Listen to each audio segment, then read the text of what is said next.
बड़ी खबर इंदौर में ज्योतिरादित्य सिंधिया पहुंचा। आज इंदौर में बीजेपी की जन आशीर्वाद यात्रा है। जन आशीर्वाद यात्रा में शामिल सिंधिया होंगे। चलिए और आपको सीधे लिए चलते इंदौर।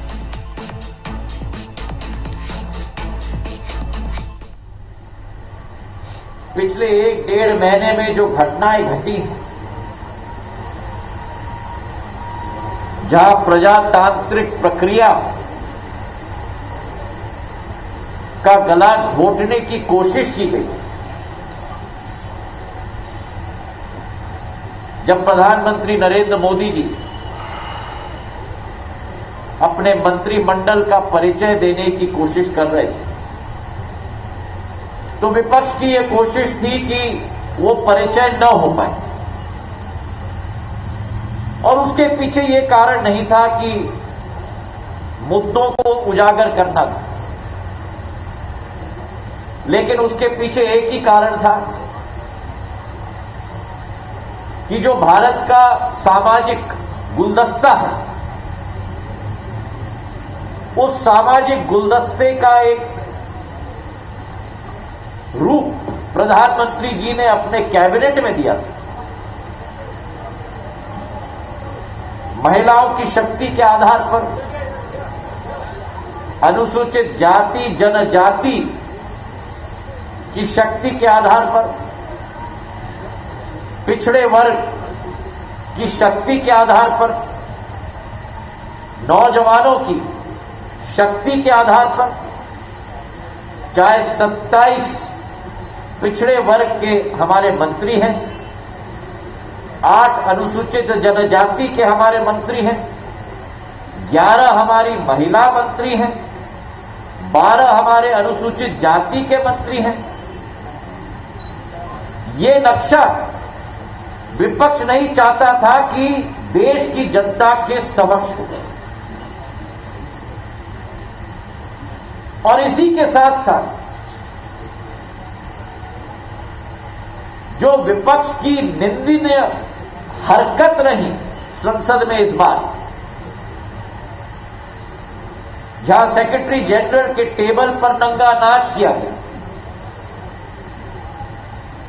नारेबाजी की गई, नियम के किताब को उठाकर खाली आसन के तरफ फेंका गया,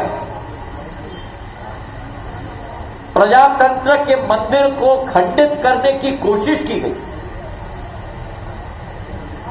इन दोनों घटनाक्रम के आधार पर हमने पार्टी के शीर्ष नेतृत्व ने यह निर्णय लिया कि अगर संसद में इस तरीके का व्यवहार है तो हम जनता के समक्ष जाएंगे। आज मेरे जन आशीर्वाद यात्रा का तीसरा दिवस है। हमने करीब करीब 5 जिलों को कवर करके आज इंदौर की बारी है। और इंदौर के साथ एक आत्मीयता का संबंध मेरा सदैव रहा है। चाहे मैं सांसद रहा हूं, मंत्री रहा हूं, जिस तरीके की भी जनसेवा के पथ पर मौका मुझे मिला है, सदैव इंदौर की विकास और प्रगति के लिए समर्पित मैं रहा हूं। चाहे यहां सड़कों की बात हो, भव्य अंतर्राष्ट्रीय क्रिकेट की स्टेडियम की बात हो, अनेक ट्रेनों की बात हो, मेरे सांसद होने के कार्यकाल में, केंद्र सरकार के मंत्री होने के कार्यकाल में कई सारे ट्रेन ताई के साथ मिलकर हमने इंदौर के लिए दिलवाए थे। आज प्रधानमंत्री नरेंद्र मोदी जी के आशीर्वाद से, पार्टी अध्यक्ष आदरणीय जेपी नड्डा जी के आशीर्वाद से, गृह मंत्री अमित शाह जी के बरदस्त के आधार पर आज नागर विमानन मंत्रालय की जिम्मेदारी मुझे सौंपी गई। वातावरण कठिन है, शायद कोई दूसरा क्षेत्र इतनी बुरी तरह से प्रभावित कोरोना में विश्व भर में हुआ हो जो उड़ियन क्षेत्र विश्व भर में हुआ है। लेकिन हमारा संकल्प है कि जल्द से जल्द इस वातावरण से उभरकर दोबारा उड़ान के प्रति हम लोग संकल्पित और समर्पित होंगे। हम देख रहे हैं पिछले 1 महीने में कि यात्रियों की संख्या भी धीरे धीरे बढ़ रही है। हमारी कोशिश है, जो प्रधानमंत्री जी का संकल्प है, कि हवाई चप्पल पहनने वाला भी हवाई यात्रा करे, और इस संकल्प के साथ उड़ान योजना में 1000 नए रूट्स को प्रचलित करना और 100 नए हवाई अड्डे की स्थापना करना 2025 तक, ये हमारा संकल्प है। और पिछले 4 सालों में उड़ान के 1000 नए रूट्स में से 363 नए रूट्स की शुरुआत हुई है। 100 नए एयरपोर्ट्स में से 59 एयरपोर्ट स्थापित हो चुके हैं, और ऐसे ऐसे जगह में एयरपोर्ट्स और हवाई सेवा प्रारंभ हुई है जिसकी कल्पना भी आप नहीं कर सकते। ऐसे ऐसे जगह जैसे डिब्रूगढ़ आसाम में, झरसुगुड़ा उड़ीसा में, रिप्सू जैसे जगहों में, ऐसे जगहों में हवाई अड्डे प्रारंभ हुए हैं जहां द्वितीय विश्व युद्ध के बाद दोबारा हवाई सेवा आरंभ नहीं हुई थी। हवाई सेवा के मानचित्र से उजड़ चुके थे। पिछले 2 सालों में इन छोटे शहरों में से 150 से 170 फ्लाइट प्रति हफ्ते का संचार हुआ, और इसी गति को हम लोग आगे बढ़ाने के लिए संकल्पित हैं। उदाहरण के तौर पर 70 सालों में देश में केवल 75 हवाई अड्डे होते थे, और पिछले 7 सालों में जब से प्रधानमंत्री नरेंद्र मोदी जी का संकल्प रहा है हवाई सेवा का प्रजातंत्रीकरण करने का, हवाई सेवा का लोकतंत्रीकरण करने का, 7 सालों में जहां 70 साल में केवल 75 हवाई अड्डे थे, 7 साल में 61 नई हवाई अड्डे बने हैं। मतलब दुगना काम जो 70 साल में नहीं हुआ, वो 7 साल में प्रधानमंत्री नरेंद्र मोदी जी ने करके दिखाया। हमारा संकल्प मध्य प्रदेश के प्रति भी है।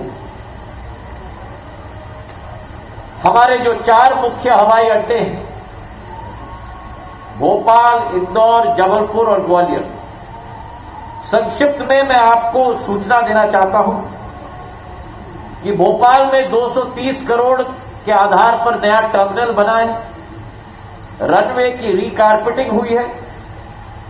41 करोड़ के आधार पर वर्तमान में कार्य प्रगति पर है। एक नया एटीसी टावर बनने जा रहा है।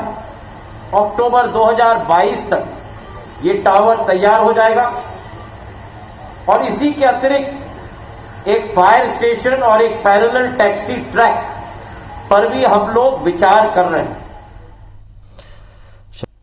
इसमें यह है कि एयरपोर्ट के आसपास होटल और अन्य इंडस्ट्री को बढ़ावा देने के लिए या यात्रियों की सुविधाओं के लिए 5 किलोमीटर के दायरे की जमीनें अधिग्रहण कर ली जाती है, जिसका फैसला 25-50 साल से नहीं हो पा रहा है। इसके कारण उसके आसपास का इलाका डेवलप नहीं हो पाता। एक आखिरी सवाल ये आपके अंतरात्मा से, क्या आप मध्यप्रदेश के मुख्यमंत्री बनना चाहते हैं? राजेश जोशी को पीछे फिर कीर्ति राणा जी को देना, उसका देखिए, मुझे पहले तो मैं आपको धन्यवाद देना चाहता हूं कि आपने मुझसे सवाल पूछा, 1 नहीं 3। अब एक एक करके हर सवाल का मैं जवाब दूं।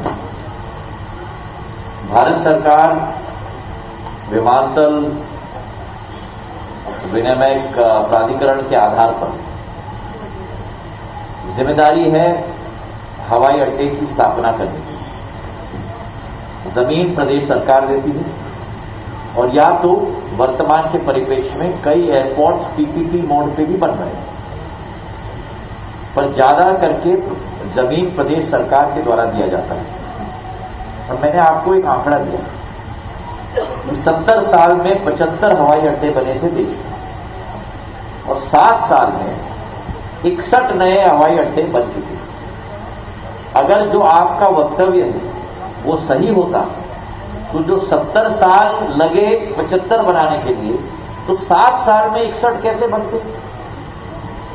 आज के परिप्रेक्ष्य में प्रदेश भी जानती है और केंद्र भी जानती है कि भविष्य हवाई सेवा के आधार पर ही होने वाला है। तो राज्य सरकारें भी बड़े उत्सुक हैं और केंद्र सरकार भी बहुत उत्सुक है कि हवाई अड्डों का विस्तारीकरण हो। और मेरी वर्तमान में चर्चा सभी मुख्यमंत्रियों के साथ हो रही है। जो आपने बात छुई है, मैंने एनालिसिस मंत्रालय में किया है कि कितने हवाई अड्डों की जमीन के मामले पेंडिंग है राज्य सरकारों से। उन सभी राज्य सरकारों से हम लोग वार्तालाप कर रहे हैं और जल्द से जल्द वो जमीन जब हैंडओवर होगी, केवल मध्य प्रदेश, राजस्थान, महाराष्ट्र की हम बात न करें, हम उत्तर पूर्वी राज्यों की बात करें जहां हवाई अड्डा बनाना स्ट्रेटेजिक पॉइंट ऑफ व्यू से भी बहुत महत्वपूर्ण है। हम अपने पहाड़ी इलाकों में बात करें, उत्तराखंड हो, हिमाचल हो, जम्मू कश्मीर हो, जहां हवाई यात्रियों को पहुंचाना बहुत महत्वपूर्ण है। सभी सरकारों से हमारी चर्चा हो रही है और मुझे विश्वास है कि इसमें एक मत है, चाहे आपका पक्ष का सरकार हो, आपके विपक्ष का सरकार हो, सभी इसमें एक मत है कि हवाई अड्डों का विस्तारीकरण होना चाहिए और सब लोग उत्सुक है हवाई अड्डा बनाने के लिए। आपका दूसरा प्रश्न, मैं आ रहा हूं भाई, तो उंगली दिखाने के पहले मुझे मौका तो दे दीजिए, मैं भूलूंगा नहीं। आपका दूसरा प्रश्न कि हवाई अड्डे के आसपास 5 किलोमीटर के रेडियस में अधिग्रहण किया जाता है, नियम बनाया जाता है, ये जिसने भी आपको सूचना दिया है वो बिल्कुल सरासर गलत है। ऐसा कोई रूल नहीं है। एयरपोर्ट्स अथॉरिटी ऑफ इंडिया के पास एयरपोर्ट के साथ भी बहुत सारी जमीन है। हमारी सोच विचारधारा है कि यात्रियों के लिए, उनकी यात्रा को सुलभ बनाने के लिए जितनी भी सेवाएं हम लोग दे पाए, आपने उदाहरण दिया होटल हो, रेस्टोरेंट्स हो, हेल्थ फैसिलिटीज हो, उस पे भी हमारी सोच है कि जैसे दिल्ली, मुंबई, हैदराबाद, बैंगलोर, अनेक एयरपोर्ट्स में ये सुविधाएं उपलब्ध हैं, वैसे बाकी एयरपोर्ट्स में भी हम लोग उपलब्ध करवाएं और इस पर हम लोग कार्य कर रहे हैं। आपका तीसरा प्रश्न, और इस प्रश्न से तो मुझे आपके द्वारा किया गया, इसका मुझे बड़ा आश्चर्य है। आप मुझे 20 साल से जानते हैं, जब आपका वजन इतना नहीं होता था तब से ही आप मुझे जानते हैं। मेरी कभी राजनीतिक अभिलाषा नहीं, ना रही, ना थी, ना आज है, ना कभी है। हाँ, एक आशा अभिलाषा एक जनसेवक होने के नाते जरूर है और केवल एक है, और वो है जनता के दिल में मैं स्थान पाऊं अपने मेहनत के आधार पर, अपनी काबिलियत के आधार पर, अपने सच्चाई के आधार पर। ये मेरा मकसद जरूर। बहुत बहुत धन्यवाद।